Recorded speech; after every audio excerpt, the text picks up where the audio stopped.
بسم اللہ الرحمن الرحیم۔ السلام علیکم ورحمۃ اللہ وبرکاتہ۔ ناظرین، فرعون کی لاش پر ہر سال چوہے کیوں چھوڑے جاتے ہیں؟ کیا فرعون کے بال اور ناخن بڑھتے ہیں؟ فرعون کی لاش کب، کیسے اور کہاں سے ملی؟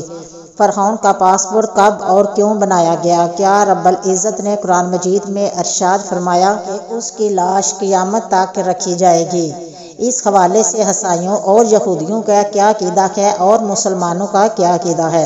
اور آج ہم آپ کو اس فرعون کے غرق ہونے اور اس کی لاش کے حوالے سے حیران کن حقائق بتائیں گے۔ تفصیل سے پتہ چلتا ہے کہ اللہ کے پیغمبر حضرت موسیٰ علیہ السلام اور بنی اسرائیل قوم کا پیچھا کرتا ہوا ایک فرعون پانی میں غرق ہو کر اپنی فوج سمیت مر گیا، جبکہ حضرت موسیٰ علیہ السلام اور ان کی قوم کو پانی نے اللہ کے حکم سے راستہ دیا، مگر اس کے بعد اس کا کیا ہوا تھا اس بارے میں کسی بھی کتاب میں نہیں لکھا ہوا، مگر قرآن مجید میں اس کے انجام کے بارے میں بہت ہی عجیب بات لکھی گئی ہے۔ قرآن پاک کی سورۃ یونس میں ہے، سو آج ہم صرف تیری لاش کو نجات دیں گے تاکہ تو ان کے لیے نشان عبرت ہوں جو تیرے بعد ہیں، اور حقیقت یہ ہے کہ بہت سے آدمی ہماری نشانیوں سے غافل رہے۔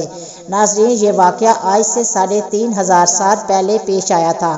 فرعون کے ڈوب کر مرنے کے بعد سمندر نے اس کی لاش کو اللہ رب العزت کے حکم سے باہر پھینک دیا، جبکہ باقی لشکر کا کوئی نام و نشان نہ ملا۔ مصریوں میں سے ایک شخص نے ساحل پر پڑی فرعون کی لاش پہچان کر اہل دربار کو بتایا کہ فرعون کی لاش کو محل پہنچا گیا۔ درباریوں نے مسالہ لگا کر اسے پوری شان اور احترام کے ساتھ تابوت میں رکھ کر محفوظ کر دیا۔ حنوط کرنے کے عمل کے دوران ان سے ایک غلطی ہو گئی تھی کہ فرعون کیونکہ سمندر میں ڈوب کر مرا تھا اور مرنے کے بعد کچھ عرصے تک پانی میں رہنے کی وجہ سے اس کے جسم پر نمکیات کی رہ گئی۔ اس واقعے تقریباً 2000 سال بعد اس دنیا میں اللہ کے آخری نبی امام الانبیاء جناب محمد رسول پاک صلی اللہ علیہ وسلم تشریف لائے۔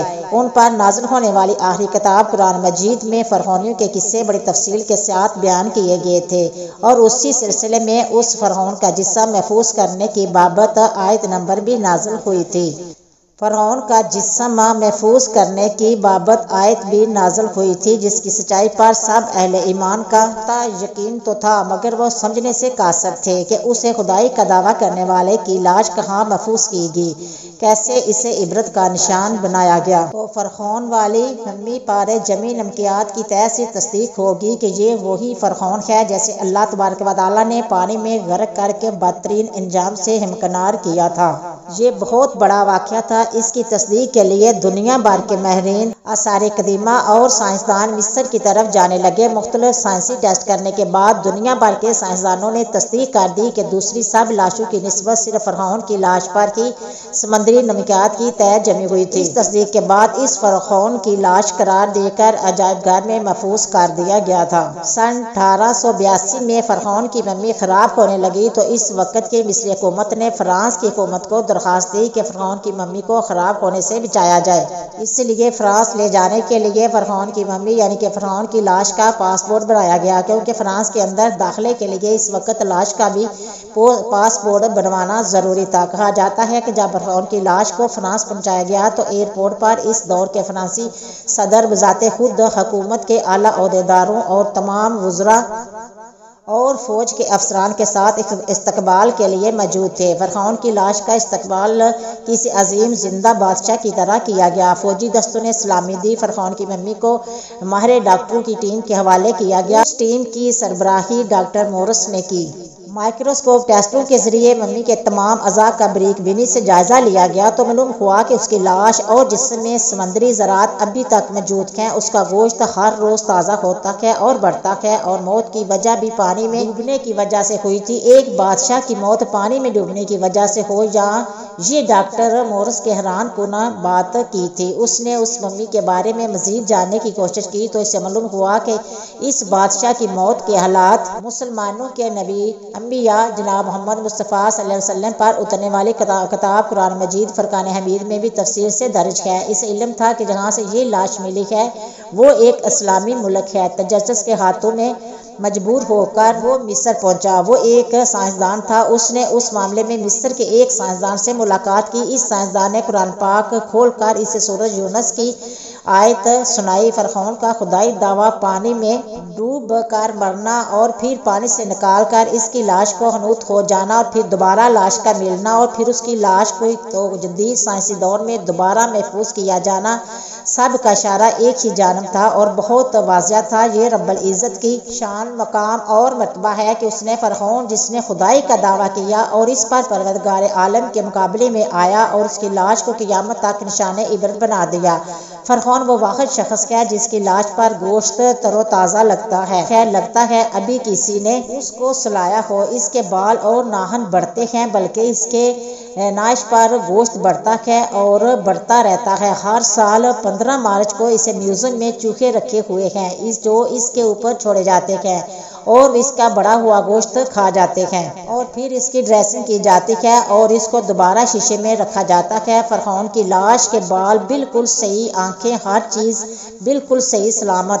وہ لگتا ہی نہیں کہ یہ 3500 سال پرانی ممی ہے۔ ممی اور لاش میں فرق ہوتا ہے، ایسا لگتا ہے کہ یہ نئی اور تازہ لاش ہے۔ موسیٰ علیہ السلام اور ہمارے آقا کریم صلی اللہ علیہ وسلم کے درمیان 2000 سال کا فرق ہے۔ اور میں تمہارے جسم کو نجات دوں گا اور لوگوں کو کہوں گا کہ دیکھو یہ انجام ہے خدائی کا دعویٰ کرنے کا۔ ایک دفعہ موسیٰ علیہ السلام نے پوچھا، اے پروردگار عالم، تو فرعون کو اتنی مہلت کیوں دیتا رہا؟ وہ تو کہتا تھا میں خدا ہوں۔ تو رب العزت نے ارشاد فرمایا، یہ کم بخت اپنی رہا میں عدل کرتا تھا، اسی لیے اس کو میں مہلت دیتا رہا۔ جب اس نے ظلم کیا تو پھر پکڑا۔ فرعون کی لاش کے حوالے سے عیسائیوں اور یہودیوں کا یہ عقیدہ ہے کہ فرعون پانی میں غرق ہو کر ہلاک نہیں ہوا تھا بلکہ وہ اس وقت بچ گیا تھا اور بعد میں طبی موت مرا۔